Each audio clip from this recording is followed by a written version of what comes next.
কৃষ্ণ কথা অমৃত পিউপকৃত জন জীবন মুকুট হব ভৈল কৃতকৃত তাৰ কথা শুনিবে নলাগে সদা চিতয়ে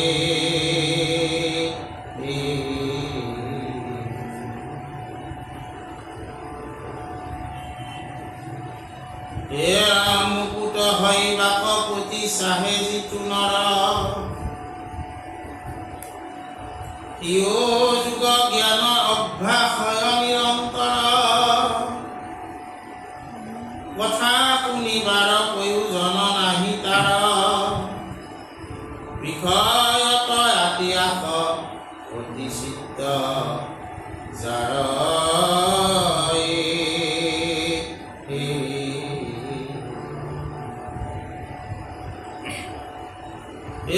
ইন্দ্ৰিয়ৰ প্ৰীতি মাত্ৰ সাধে সৰ্বক্ষণ তাৰ হৰি কথাতক মন প্ৰয়োজন এই তিনিবিধ মাত্ৰ লোক সংসাৰত নাহিকে তিনিৰো কাৰ্য কথা শ্ৰৱণত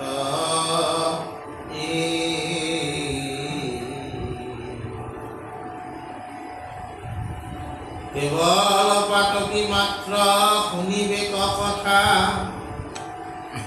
ইয়াত সংশয় কিছু নকৰিও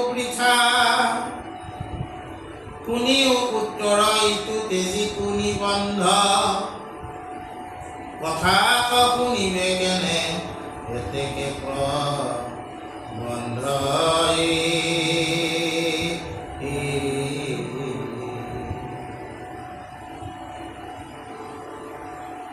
আমাৰ ৰত্নাৱলীত আজি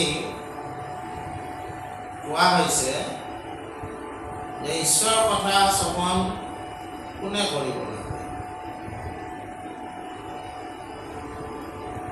ঈশ্বৰৰ কথা শ্ৰৱণ কৰিলে কি কাৰ্য সাধন?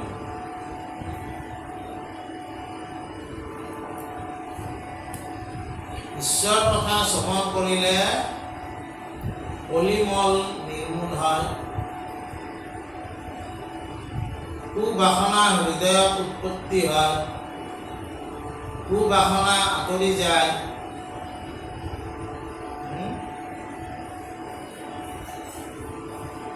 আৰু মানুহে মুকুতিৰ দুৱাৰ খোল খায়, ইত্যাদি ইত্যাদি কাৰ্য সাধন হয়। আজি আমাৰ ৰত্নাৱলীত কৈছে কি যে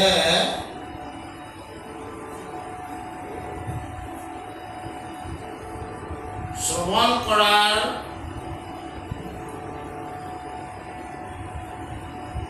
প্ৰয়োজন তেতিয়াহ'লে কাৰ আছে আৰু কাৰ নাই?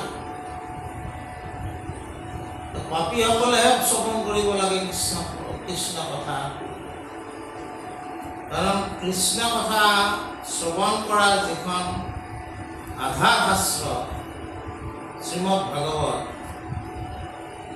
এই শাস্ত্ৰখন পৰীক্ষিতে শুনিছিলে মুখৰ পৰা। কেতিয়া শুনিছিলে? যেতিয়া তেওঁৰ দ্বাৰা এটা বেয়া কাৰ্য সাধন হৈছিল। মৰা সাপ ঋষিৰ গলত দিছিল, তাৰপিছত শাপিত হোৱাৰ কাৰণে তেওঁ কি কৰিলে? এই মুকুতিৰ দুৱাৰৰ কাৰণে তেওঁ 7 দিন ভাগৱত শুনিলে।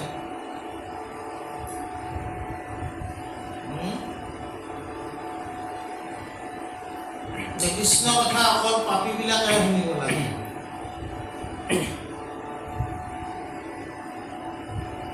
বাকী যিবিলাক তাৰমানে আমাৰ কি আছে,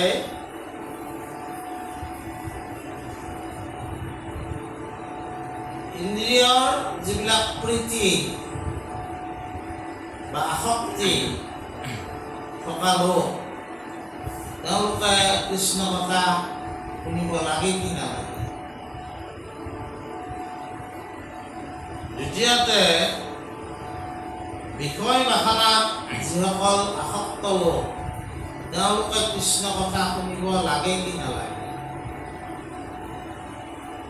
আৰু কৈছে কি যে যিসকলে মুকুতি আশা কৰে, তেওঁলোকে কৃষ্ণ কথা শুনিব লাগে কি নালাগে?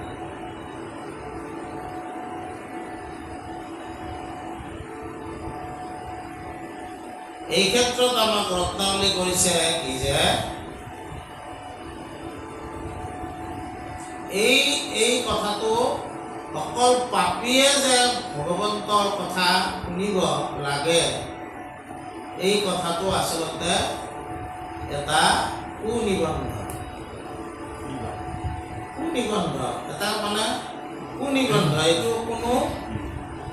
ভেলুলেছ কথা। কৃষ্ণ কথা সকলোৱে শুনিব লাগে। কোনোবাই যদি ইন্দ্ৰিয়ৰ প্ৰীতি, ইন্দ্ৰিয়ৰ আসক্তিতে ভুগি আছে, তেওঁ যদি কৃষ্ণ কথা শুনে, তেতিয়াহ'লে সেইজনেও এই ইন্দ্ৰিয় আসক্তি বা ইন্দ্ৰিয় প্ৰীতিৰ পৰা কি হ'ব? মুকুতি পাব। আমাৰ যিবিলাক ইন্দ্ৰিয় আছে, এই ইন্দ্ৰিয়বিলাকে ভোগ কৰিব ইচ্ছা কৰে। জিভা স্বাদেন্দ্ৰিয়, ভাল বস্তু খাবলৈ ইচ্ছা কৰে। তেনেকৈ আমাৰ বিভিন্ন ইন্দ্ৰিয় আছে, এই ইন্দ্ৰিয়বিলাকে ভোগৰ ইচ্ছাত থাকে। আৰু সেই ইচ্ছাটোৰ কাৰণে আমাৰ কি হয়, ইন্দ্ৰিয়ৰ প্ৰীতি হয়, ইন্দ্ৰিয়ৰ প্ৰতি প্ৰীতি হয় আৰু আসক্তি হয়। আৰু এই আসক্তিসমূহে মনৰ লগত যদি যুক্ত হয় তেতিয়াহ'লে মনে তোমাক সেই কাৰ্য সাধনৰ কাৰণে আগবঢ়াই লৈ যাব পাৰে। কিন্তু যদি তুমি কৃষ্ণ কথা শুনা, কৃষ্ণ ভাগৱত কথা শুনা, ভগৱত প্ৰেম যদি তোমাৰ হৃদয়ত জাগি উঠে, তুমি এই ইন্দ্ৰিয় আসক্তিৰ পৰাও কি পাব পাৰা, মুক্তি পাব পাৰা। বিষয় আৰু বাসনা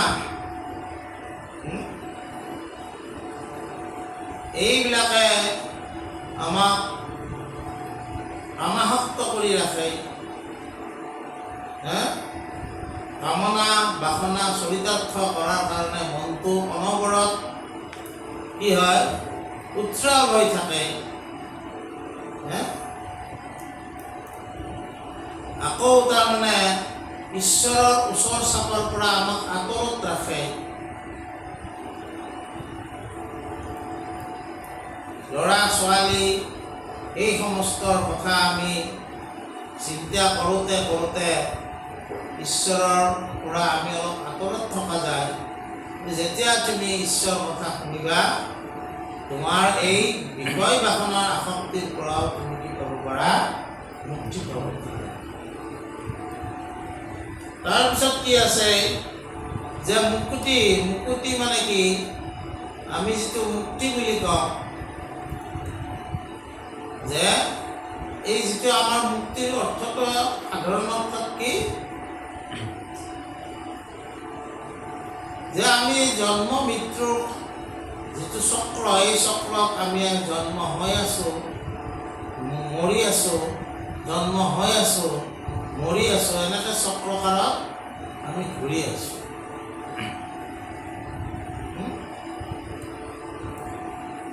এতিয়া কথাটো হ'ল কি, এই জন্ম মৃত্যুৰ কবলৰ পৰা আমি মুক্তি পাব বিচাৰোঁ। কাৰণ জন্ম হ'লে কি হয়, আমি দুখিত হ'ব লগা হয়। এতিয়া জন্ম মৃত্যুৰ কবলৰ পৰা আমি মুক্তি পাব বিচাৰোঁ। এই মুক্তি পাব বিচৰাসকলে ঈশ্বৰৰ কথা শুনিব লাগে কি নালাগে? তেওঁলোকেও ঈশ্বৰৰ কথা শুনিব লাগে। এইসকলে ঈশ্বৰৰ কথা শুনিব নালাগে বুলি যদি কোনোবাই কয়, সেইটো কুনিৰ্বন্ধ বুলি কৈছে, বুজা নাই? তাৰপিছত মানে আমাক এতিয়া কৈছে কি, হে ৰাম সমস্ত শাস্ত্ৰ এহি মানে মাত্ৰ সাৰ, ভৈলন্ত মুকুত কৃষ্ণ নিবতিল যাৰ, তাৰো হব কৰে সদা শ্ৰৱণ কীৰ্তন, মুকুত হৈবাৰ এহি মানে প্ৰয়োজন। তাৰমানে সমস্ত শাস্ত্ৰ সাৰ বুলি শ্ৰীমদ ভাগৱতক কোৱা হৈছে। সাৰ কথাটো শ্ৰীমদ ভাগৱতত আছে। আমি কেতিয়াবা ভাগৱত যদি ঈশ্বৰে আমাক কৃপা কৰে, আমি আলোচনা কৰিম। ভাগৱত খান পুৰাণৰ সূৰ্য, পুৰাণবিলাকৰ ভিতৰত সূৰ্য পুৰাণ, অৰ্থাৎ তাৰ দ্বাৰাহে পোহৰ পাব পাৰে। এইখনক মহন্ত পুৰাণ বুলি কয়। ইয়াত 10টা লক্ষণ আছে। এই সমস্ত কথা আমি ভাগৱত কেতিয়াবা আলোচনা কৰিলে আমি আলোচনা কৰিম। এতিয়া এই ইয়াত কোৱা হৈছে যে যিসকলে মুক্তি, যাৰ হৃদয়ত মুক্তি তৃষ্ণা, মুক্তিৰ কাৰণে তৃষ্ণা অৰ্থাৎ উপজিছে, তেওঁ সদায় আচলতে আনকি কি কৰিব লাগে, শ্ৰৱণ কীৰ্তন কৰিব লাগে। তেওঁ মুকুতিও পাব। আৰু মুকুতিৰ ওপৰত কি আছে? মুকুতিৰ ওপৰত কি আছে? ঈশ্বৰৰ নাম ৰস তেওঁ লাভ কৰিব। যি ৰস পালে মুকুতিকো পৰিহাৰ কৰি চলায়। বুজা নাই তাৰপিছত কৈছে কি দেখাইলহো মুকুটৰ পৰম সন্মত মুকুট হৈ বাক খোজোৱা যিটো সংসাৰত ইও হৰি চৰিত্ৰ ঔষধ পৰিপান দুৰ্ঘোৰ সংসাৰ ব্যাধি কৰয় নিৰ্জান মুমুক্ষজনৰ দেখাই লোহ প্ৰয়োজন বিষয়ৰ সুখত কেৱল যাৰ মন উত্তম শ্লোকৰ গুণ চৰিত্ৰ সম্বাদে তাৰোক মন কৰ্ণ পৰম সুখ আধে। আমাক যিটো আমাৰ ভগৱত ভক্তি ইয়ে কি কৈছে যে মুক্তিত নিস্পৃহ যিটো সেই ভগতসকল যেতিয়া ভগৱত ভক্তি প্ৰেম ৰস হৃদয়ত যদি উপজে তেওঁ মুক্তি কো সাযুজ্য সাৰূপ্য সামীপ্য সালোক্য নিৰ্বাণ এই পঞ্চপ্ৰকাৰ মুক্তি তেওঁ পিছে পিছে ঘূৰে মোক লওঁ বুলি তেওঁ মুক্তি আৰু বাঞ্চাই কৰিব লাগে। একান্ত ভকত যাৰা হয় তাৰা কিছু অৰ্থ নবাঞ্ছে বুঝা না গতিকে এই মুকুতিৰ কথা আমি কলো যে মুকুতি লাভ কৰিব বিচৰা ভকতসকলেও আনকি ভগৱন্তৰ গুণানুচৰিত্ৰ শ্ৰৱণ কীৰ্তন কৰিব লাগে। ঈশ্বৰে তেওঁক মুকুতিতকৈও ওপৰত তেওঁক কি দিব নাম প্ৰেম ভগৱত ভক্তি ৰস এই ৰস পান কৰিব পাৰিলে তেওঁ আৰু একো নালাগে। তাৰপিছত কৈছে যে কি মুকুটসকলৰ কথা আমি ক'লো এইটো কুনিবন্ধ যে মুকুট মানে মুক্তি পালেই হ'ব আৰু কিয় মই ঈশ্বৰৰ কথা শুনিব লাগে। মুকুতিটো যদিও তাৰমানে ক'ব গ'লে পৰম পদ বুলি কৈছে কিন্তু সেই পৰম পদৰ উপৰিও ভগৱন্তৰ যিটো শৰণ তেওঁৰ ওচৰত শৰণ আশ্ৰয় লয় তেওঁৰ যগুণ প্ৰেম ৰস যিসকলে পান কৰে তেওঁলোকে মুকুতিত কৰিও তেওঁলোকে শ্ৰেষ্ঠ ৰস তেওঁ লাভ কৰে। তাৰপিছত কৈছে কি যে যেতিয়া আমিতো তিনিটাটো কথা কৈ আছিলোঁ যে বিষয় বাসনাত আসক্ত লোকসকলে ঈশ্বৰৰ কথা শুনিব লাগে কি নালাগে। বিষয় বাসনাবিলাকে আমাক হয় ডিষ্টাৰ্ব দিয়ে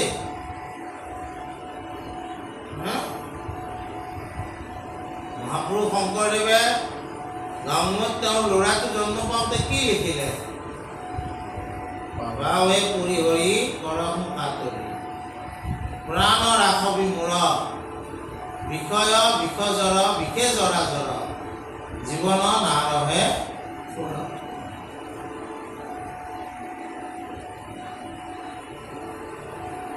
এই বিষয় আৰু বাসনাই আমাক কি কৰে ঈশ্বৰৰ লগত যুক্ত হোৱাৰ পৰা আমাক বিৰত কৰি ৰাখে। আমি এই জীৱনটো এই সমস্ত কৰ্মৰ মাজেদি অতিবাহিত কৰিব বিচাৰোঁ। সেইকাৰণে আমাৰ বহুত লোকে কি কয় যে ঈশ্বৰৰ কথা এতিয়া কৰিব নালাগে আগতে ভালকৈ এষ্টাব্লিছ হ'ব লাগে তাৰপিছত বিয়া বাৰু কৰাব লাগে তাৰপিছত ল'ৰা ছোৱালী হ'ব লাগে তাৰপিছত সেইবিলাকক ডাঙৰ দীঘল কৰি কি কৰিব লাগে ঈশ্বৰযুক্ত হ'ব লাগে। কিন্তু আমাক কীৰ্তনত গুৰুজনে ইংগিত দিছে কি বুলি বোলে বিংশতি বৰিষ যায় উমলন্তে নেই দশ বৰিষ ধনক উপাৰ্জন্তে বৃদ্ধকালে যায় শেষ বৰিষ বিংশতি একো কাৰ্য সাধিবাক নাহিকে যেতিয়া আমাৰ কোনো কাৰ্য সাধন কৰাৰ শক্তিয়ে নাথাকে, তেতিয়া আমি ঈশ্বৰৰ লগত যুক্ত হোৱাৰ কাৰ্যটো কেনেকৈ সাধন কৰিম? গতিকে সৰু কনিষ্ঠ অৱস্থাৰ পৰাই ঈশ্বৰৰ লগত যুক্ত হোৱাৰ এটা মন গঢ়ি তুলিব লাগে। আহিবই, কাৰণ আমি ক'ত জীয়াই আছো? আমি এখন বস্তুবাদী জগতত, মেটেৰিয়েলিষ্টিক ৱৰ্ল্ডত বাস কৰি আছো। বস্তুবাদী জগতে আমাক বিষয় বাসনৰ ফালে টানিবই, হয় টানিব, কিন্তু এক্সট্ৰিম পইণ্ট নহয়। আমি যদি ঈশ্বৰৰ লগত যুক্ত হোৱাৰ প্ৰৱণতাটো কনিষ্ঠ অৱস্থাৰ পৰা আৰম্ভ কৰোঁ, তেতিয়া কোনো কথা এক্সট্ৰিম পইণ্টক লাগি নাযায়। আজি মই উদাসীনভাৱে আছো, মই মুক্ত নহয় এই বস্তুবাদী জগতৰ পৰা, কাৰণ মই বস্তুবাদী জগতখনতে জীয়াই আছো। কোনেও মুক্ত হ'ব নোৱাৰে, কিন্তু কণ্ট্ৰলটো থাকিব লাগিব। কি কণ্ট্ৰল? শাস্ত্ৰই যেনেকৈ আমাক চলিব দিছে, আমি তেনেকৈ চলিব লাগিব। শাস্ত্ৰ না ত্ৰায়তি ইতি শাস্ত্ৰ।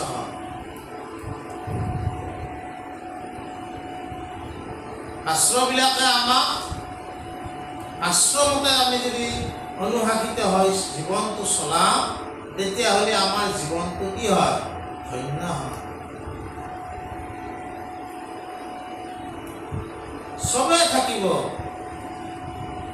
সেই সমস্ত থকাৰ মাজতো আমি শাস্ত্ৰ অনুসাৰে আমাৰ জীৱন চলাব লাগে।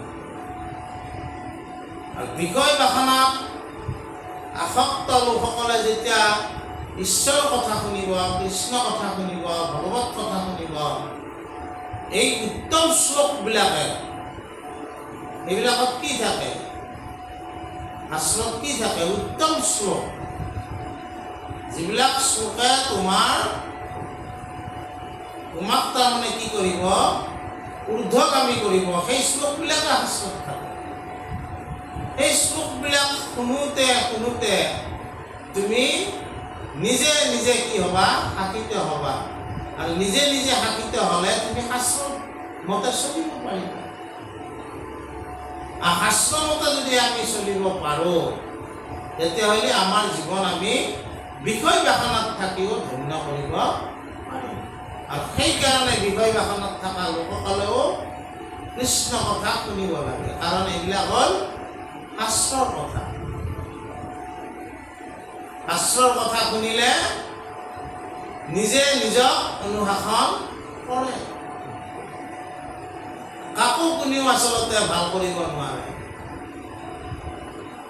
আপুনি আপোনাৰ শত্ৰু, আপুনি আপোনাৰ বন্ধু, আপুনি আপোনাকো ৰাখে, মাৰে।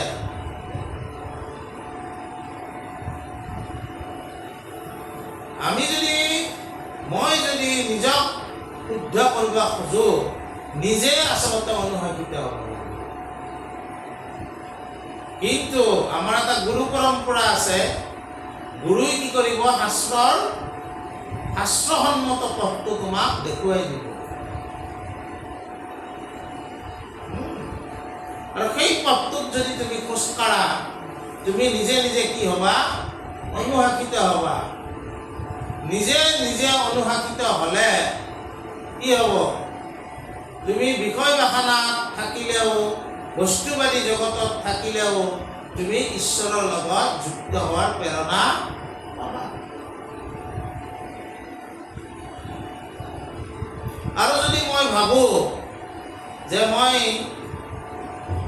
প্ৰত্যেকটো কালে মোৰ বাল্যকাল, উমলি শিশুৰ পৰা বাল্যকাল যিটো আছে, চাইল্ডহুড, এইবিলাক উমলিয়াই খেদাম, এটাও প্ৰাৰ্থনা নকৰোঁ ঈশ্বৰক,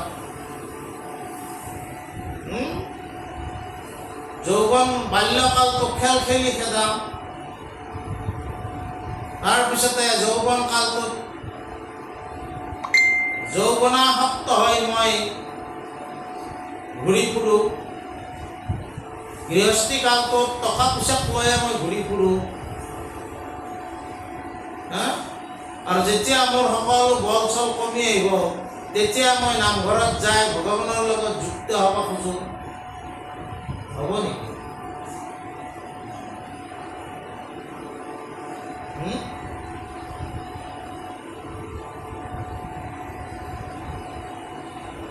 সেইটো নহ'ব। যে আমি আমাৰ ল'ৰা ছোৱালীকো আমি কি কৰিব লাগে, এই ঈশ্বৰযুক্ত হোৱাৰ বীজটো কনিষ্ঠ অৱস্থাত শিশুকালতে ৰোপণ কৰি থৈ দিব লাগে। ৰোপণ কৰি থৈ দিয়াৰ পিছত এটা বিশেষ পৰিৱেশত কি হ'ব, ই ফল ফুল দিব। যদি ৰোপণে নকৰোঁ কেনেকৈ দিব ফল ফুল? শিশুকালত সজীৱ হৈ থাকে, সজীৱ অৱস্থাতে ৰোপণ কৰিব লাগিব। যেতিয়া মোৰ বয়স বহুত হ'ব তেতিয়া নিৰ্জীৱ অৱস্থা এটা প্ৰাপ্ত হ'ব, সেই সময়ত ৰোপণ কৰিলে কিবা কাম আহিব? এই কথাটো কৈছে যে বিষয় বাসনত থাকিলেও তেওঁ ঈশ্বৰৰ কথা শুনিব লাগে।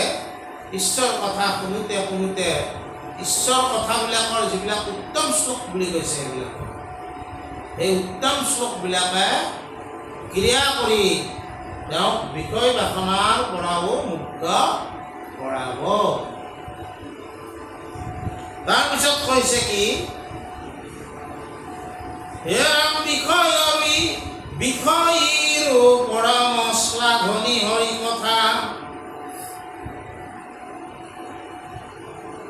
ইহাক বিমুখ যিটো পৰম সৰ্বথা,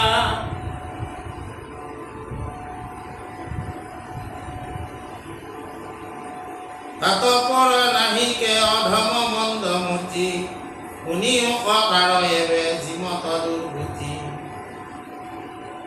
দেহিকে চণ্ডাল মহাব্যাধ আত্মঘাতী, অসুৰাক্ষ কি মৰা হ'ব আতি, যজ্ঞৰ ঈশ্বৰ হৰি তাহাক নভজে, বলিদান কৰি আন দেৱতাক যজে।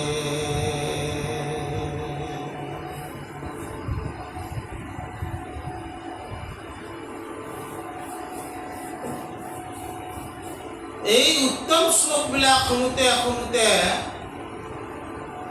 পৰম বিষয়ীজনৰো কল্যাণ সাধন হয়।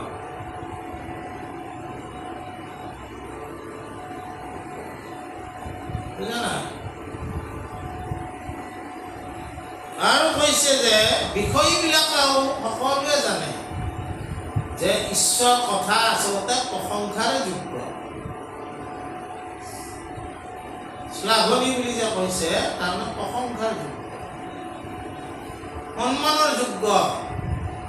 এজন বিষয় বাসনাত আসক্ত লোক, ইন্দ্ৰিয় ভোগৰ আশা কৰি আসক্ত হৈ থকা লোক সকলোৱে জানে যে নামঘৰ এটা পবিত্ৰ স্থান,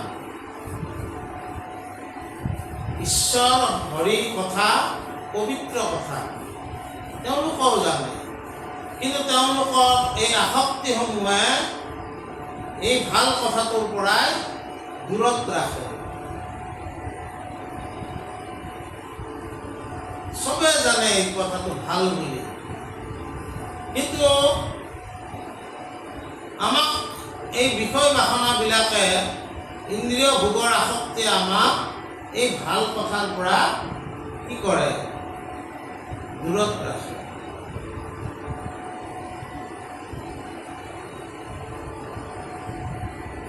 বুজা নাই? আৰু সেইকাৰণে কৈছি, এই যদি সদায় তুমি তেনেকৈ দূৰতে থাকা, জীৱনটোৰ এই মনুষ্য জীৱনৰ ইমান সুন্দৰ জীৱন এটা সাধনাৰ জীৱন পায়ো সদায় যদি তুমি দূৰত থাকা, তেতিয়াহ'লে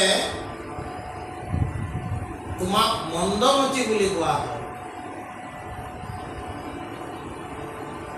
মন্দমতি মানে কি?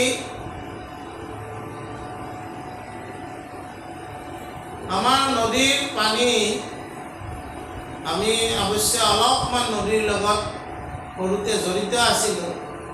গা মই নদীতে ধুইছিলোঁ, ব্ৰহ্মপুত্ৰ। আৰু তেতিয়া মানে অলপমান মানুহবিলাকে মাছ মাৰিবলৈ যায়, নাও চলায়, ইত্যাদি ইত্যাদি কাৰ্য নদীৰ লগত মানুহখিনি জড়িত আছিল শুৱালকুছি। আমাৰ ডাঙৰ ডাঙৰ মানুহবিলাকৰ পৰা কিছুমান শব্দ শুনিছিল।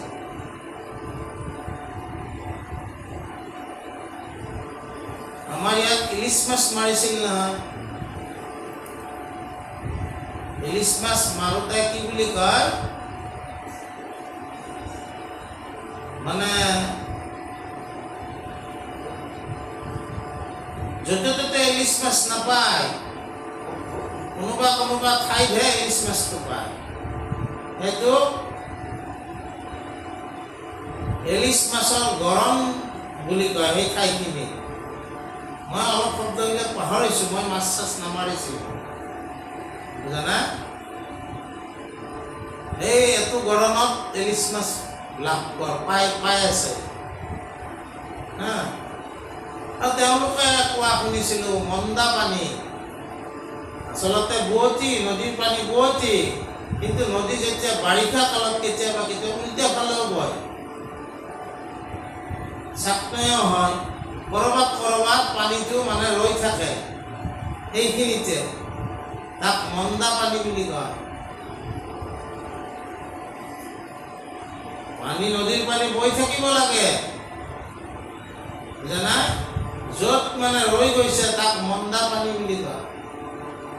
মন্দমতিও সেই একে, তোমাৰ মতি, তোমাৰ ৰতি, এই সমস্ত বব লাগে কলৈ?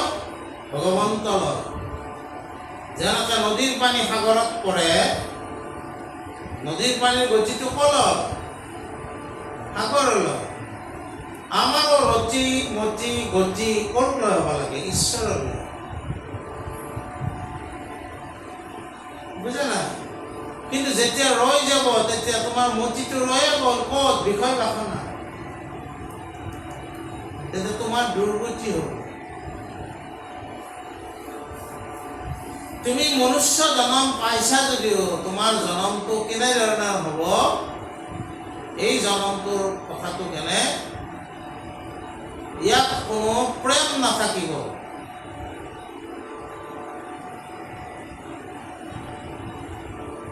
ইয়াত আমাৰ শব্দ কেইটামান ব্যৱহাৰ কৰিছে।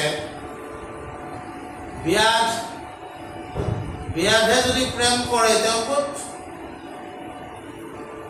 জীৱ জন্তু মাৰিব পাৰিব?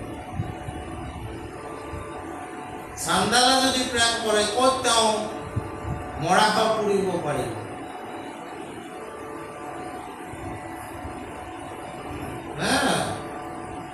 আত্মঘাতীয়ে যদি জীৱন্তক প্ৰেম কৰে ক'ত আত্মহত্যা কৰিব পাৰিব?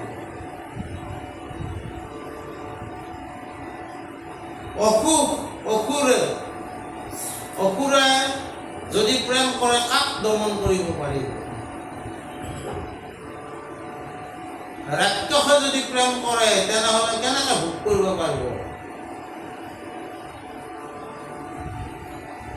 আৰু এই সমস্ত যদি তোমাৰ মনুষ্য জীৱনত এই সমস্ত গুণ যদি তোমাৰ থাকিল, তোমাৰ এই মনুষ্য দেহাটোক কি বুলি কৈছে? মৰাশৰ লগত তুলনা কৰিছে। তুমি সাধনযুক্ত হয় ঈশ্বৰৰ লগত তুমি সম্বন্ধ কৰিব লাগিছিল। সেইটো নকৰি দুৰ্লভ মনুষ্য জন্ম নকৰা বিফল, চিন্তা মনে মাধৱৰ চৰণ কমল। সেইটো নকৰি যদি তুমি বিষয় বাসনা, ইন্দ্ৰিয় ভোগৰ আসক্তিতে যদি তুমি ব্যস্ত থাকিলা, তোমাৰ জীৱনটো চাণ্ডালৰ জীৱনৰ দৰে হ'ল। তোমাৰ জীৱনটো ব্যাধৰ জীৱনৰ দৰে হ'ল।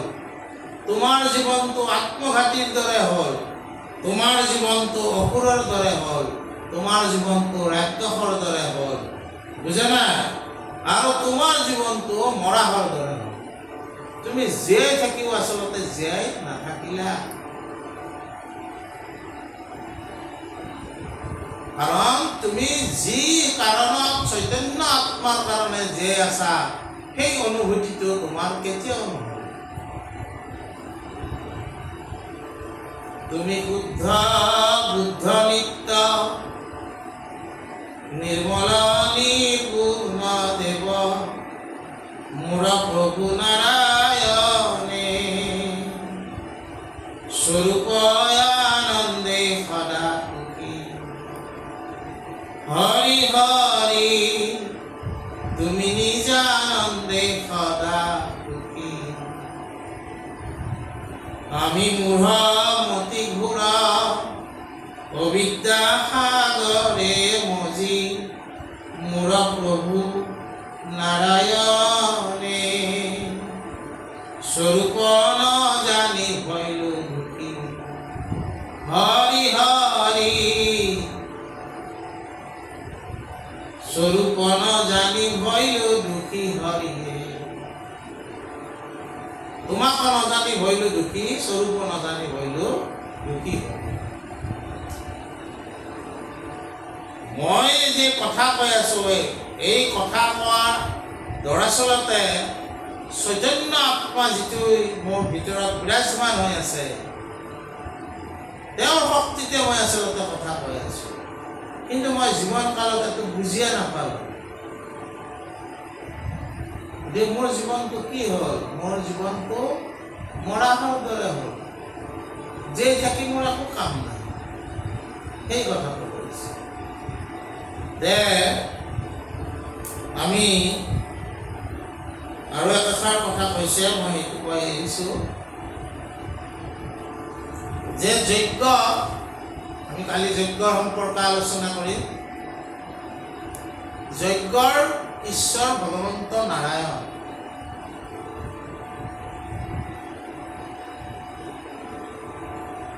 বুজিলে না? আৰু সেইকাৰণে যুধিষ্ঠিৰে ৰাজহী যজ্ঞত কৃষ্ণৰ চৰণ ধুইছিল। শিশুপালে আহি তিৰস্কাৰ কৰিছিল। শিশুপালে জানা নাছিল। সেইটো আৰু বেলেগ কথা। ব্ৰহ্ম নাৰায়ণ আৰু ভাগে ভাগে দেৱতাসকলেও তাৰ পূজা পায়। কিন্তু সেই নাৰায়ণ যজ্ঞৰ মূল যিজন ঈশ্বৰ, তেওঁক নাজানি আন দেৱতাক অভীষ্ট সিদ্ধিৰ কাৰণে যদি বলিদান কৰে, তেতিয়াহ'লে তেওঁ সম্পূৰ্ণ যজ্ঞ কৰিব পাৰিলেনে? নোৱাৰিলে। যজ্ঞৰ মূল যিটো হোতা, সেইটো হ'ল নাৰায়ণ, তেওঁক নাজানিলে। মেটেৰিয়েলিষ্টিক জগতখনত তেওঁ বৰ্তি থকাৰ কাৰণে আন দেৱ দেৱীক কি কৰিলে? যজ্ঞত আহুতি দিলে, অভীষ্ট সিদ্ধি হ'ল। কিন্তু পৰমাৰ্থিক যিটো সিদ্ধি, সেইটো সিদ্ধি তেওঁ কোনে দিব? নাৰায়ণ। বাৰু আমি অহা কাইলৈ যদি ঈশ্বৰে কৃপা কৰে, আমি এই সম্পৰ্কে অলপ আলোচনা কৰিম।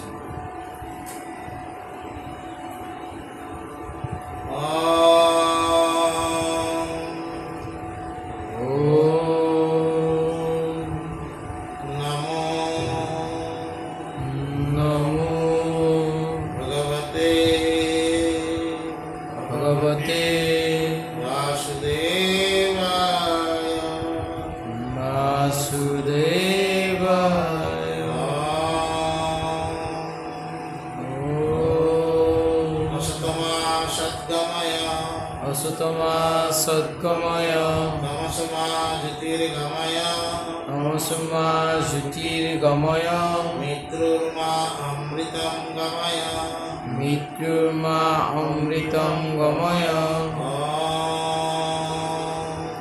ओम शांति शांति शान्ति शांति